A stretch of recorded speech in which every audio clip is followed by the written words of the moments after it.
Hey, what's going on, everybody? It's Mike. It's Dan. And here, take a look, is the most expensive home in China.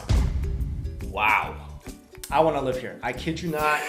You know, we look at all these houses, like, you know, people post a lot of stuff like this. We talk about it too. Like, look at these expensive mansions and whatever. I never really wanted to live in any of them. Right. Because that just, it's beautiful. I get it. It's just not attractive to me. But this, I love this. Well, one thing on that is a lot of times when we look at, say, an expensive mansion, right? Yeah. The price does not reflect what you get, right? The price reflects the real estate price because a lot of people, like for example, Jack Ma bought like a really expensive condo in Hong Kong and it's like 3 bedrooms, but that's where people want to live. Right. I personally, I'm with you. I want to get what I pay for. Now, of course, I want to live in an okay area, but I don't need to live in Manhattan. I don't need to live on Fifth Avenue where you get maybe like a hole in the wall for like $1 billion, right?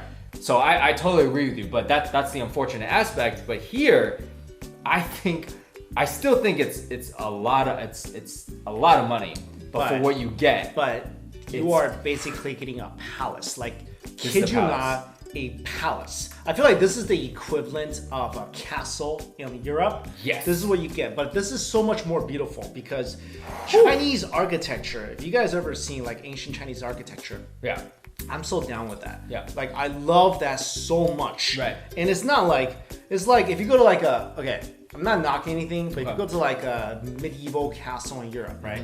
It's like, if you've ever been inside one, it's just a bunch of bricks. Right. It's a bunch of bricks and you're like, how do people live here? Because it's drafty, it's whatever. But Chinese old imperial palaces are just like gorgeous. And of course, like, because you don't like study a lot of architecture, right?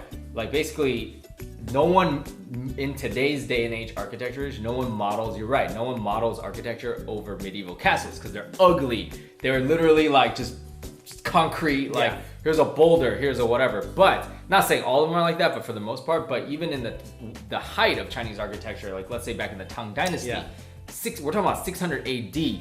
That's almost like Dark Ages in Europe, right? Yeah. 600 AD, you're talking about Tang architecture. This is basically reflective of Tang architecture. Tang architecture was the basis for a lot of Japanese minimalistic architecture, like the temples and stuff that today all the modern architecture is based off of. So you're absolutely right. What you're feeling, and you're right on the money. Because when you look at this, there's a lot of these minimalistic elements, so beautiful, that are just gorgeous. Like, well, the inside is not very minalistic, but I'm like the the inside of the rooms. Yeah. But even like the walkways, it's like a palace. There's a koi pond in the middle. Right. It's 72,000 square feet. That's massive. That's bigger than an acre. That's almost 2 acres actually. Right. And we're not talking about a little house and 2 acres of land. We're talking about your estate is almost 2 acres. And if you're walking around outside, like not in the rooms, you literally feel like you're walking in a palace in like 1,000 years ago China. Absolutely.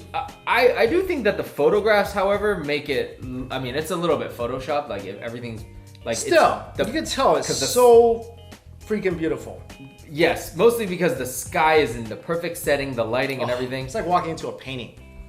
I do feel that the ancient Chinese architecture, there is just so much more depth and meaning to the architecture. Because in the past, like Fung Shui is a real thing, right? Feng Shui is a real thing. Nowadays, you know, people make money off of it, and they're like, no, that's BS. The old Feng Shui actually had synergy with the land. It told you where to put it's in the Chinese court, in your house, in the estate. You have everything. So. You know, it's like a castle, but they put rhyme and reason. There's rhyme and reason to where they put things, right? And there's a lot of nature in it, which you love. I love it. Amazing. This is insane. And like the place is called Taohua I guess it's appropriately named. It cost $1 billion. $150 million. $150 million house. Like $150 million house. I'll tell you. Okay, so in comparison. Up until a few years ago, the most expensive condo in New York City sold for $80 to $100 million. Yeah. The most expensive ever, right? And now it's even more. Right. And you know what you got? You got a 10,000 square foot, the $80 million one that sold on the skyscraper, the new one. You got about a 10 to 15,000 square foot condo. Yeah. It's like 3-4 bedrooms. Yeah, it's nice, but like it's not 34 bedrooms like this one. 34 bedrooms, 34 bathrooms, and you're still in New York City. I'm sorry, I don't have a special place in my heart for New York City. I know 32 bedroom, 32 bathrooms. I mean, most of all, you don't have these private. I mean, look at this, these private entryways, gardening. There's a lot of upkeep, bro. I mean, do you know how many people you have to hire to upkeep all your trees and flowers and stuff? This is crazy. It took 3 years to build with handcrafted bricks and plants. No. Do you realize how insane that is? Yeah. Right now, you can build in modern day construction in 6 months to a year. You can literally erect like a huge skyscraper. It's nothing now. So for this to be built in 3 years is a lot. Means that there's a lot of time. I wish I could afford this.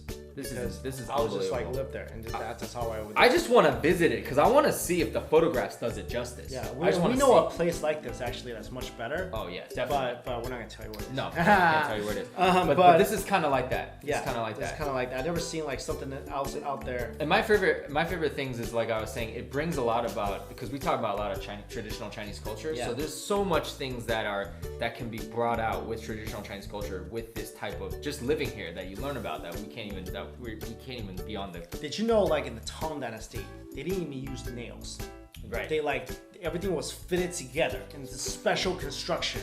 It was insane. It was insane. We're talking, there was no binding. Yeah. Like, there's no glue. There's no nails. Basically, for example, like the column would be this ginormous tree trunk that's polished, perfect proportions, carried, I don't know how, by how many people, onto a perfect like round marble stone, and that's your support. Yeah. There's no concrete poured into the ground. There's no digging, and it's just like, that's just one thing. It's insane.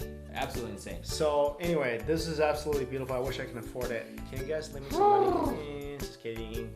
All right, well, let us know your thoughts on this house. Would you want to live here? Do you think it's better looking than like medieval castles? Let us know in the comments below. Thank you so much for watching. See you.